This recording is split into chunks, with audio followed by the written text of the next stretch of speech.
ગુરુ શ્રી કૃષ્ણપ્રિયા દાસજીના પોસ્ટકાર્ડ અમે લગભગ છેલ્લા 2 વર્ષથી જોઈએ છે. અમે પોડકાસ્ટ જોતા હતા અને અમે એમનાથી બહુ પ્રભાવિત હતા, એટલે અમારે આવું જ હતું.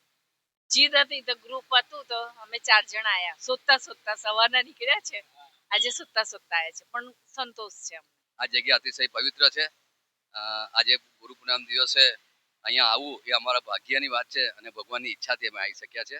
આજે ગુરુજીના પોડકાસ્ટની હિસાબે આજે મને અહીંયા આવવાનો લાભ મળેલો છે. અદ્ભુત, જે નિસ્વાર્થ ભાવે ગુરુજીએ આજે મને ગુરુ પૂર્ણિમાના દિવસે જે મને અનુભવ થયો એને વર્ણ્ય અશક્ય છે. તો મારે આપ સર્વ બધાને વિનંતી છે, એકવાર જરૂરથી આશ્રમમાં પધારજો. એનો લાવો જિંદગી પર તમે ન ભૂલો એવો લાવો મળશે.